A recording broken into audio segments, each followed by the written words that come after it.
You know that moment when everything just stops? When the person who knew your coffee order isn't there anymore? When the future you planned in detail suddenly belongs to someone you used to be?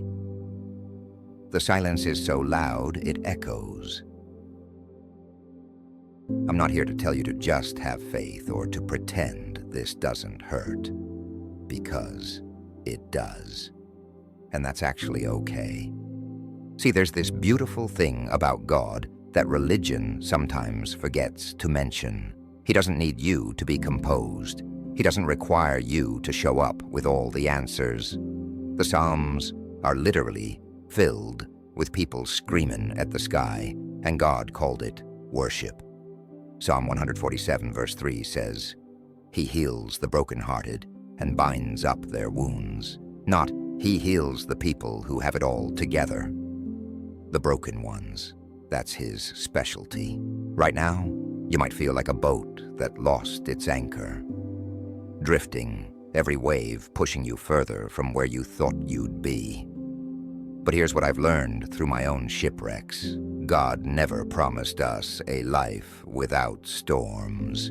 He promised to be the anchor that holds when everything else fails. Your story didn't end. It just changed authors. Think about it. When a chapter closes violently, when someone walks out or life rips something away, we panic because we thought we were writing this story. But what if you were never meant to carry that pen alone? What if this plot twist, as painful as it is actually God redirecting you toward a harbor you couldn't see from where you were? And before you think I'm glossing over your pain, let me say this clearly. You are allowed to grieve. You are allowed to miss what was. You are allowed to cry over the future that won't happen. Jesus wept at Lazarus's tomb, even though he was about to raise him from the dead.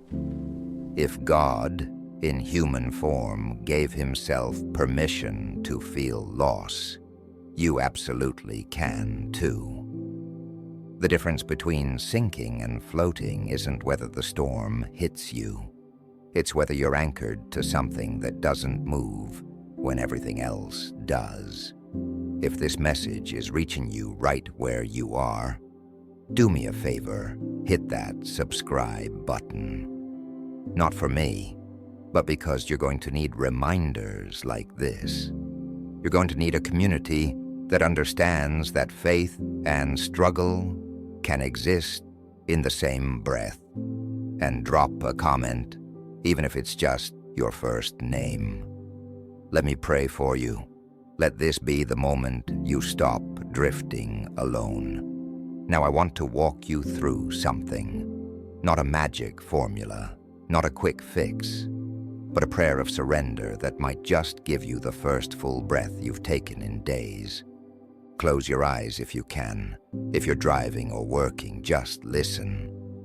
I invite your peace into my chaos.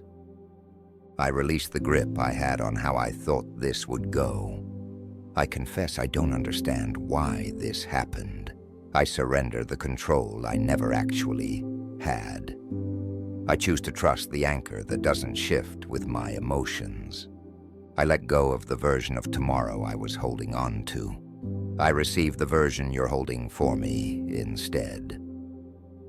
I anchor myself not to a person, not to a plan, but to you. I declare that even in this storm, I am held. I am not drifting. I am being redirected. My roots go deeper than this moment. Your promises are older than my pain. I trust the current you're allowing. I trust the harbor I can't see yet. Breathe. Here's the truth they don't put on motivational posters. Being anchored doesn't mean you stop feeling the waves. It means the waves don't determine where you end up. You might still rock. You might still get soaked. But you won't drift into the abyss because you're tethered to something eternal. God is in the detail of your detour. He's not scrambling to fix what broke. He's not surprised by your story's turn. He's the one steady thing when your entire world is spinning. And that stability, that's not something you earn. It's something you receive. So if you're watching this with a heart that feels like shattered glass, I want you to know something. You're not too broken for this. You're not too messy. You're not too far gone.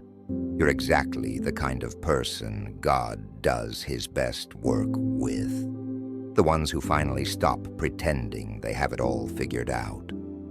The ones who come to him empty-handed.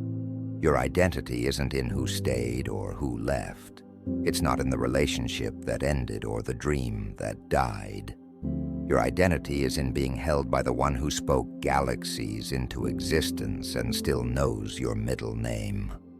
The one who sees you reading this right now and says, "I've got you," even when you can't feel it. I've got you.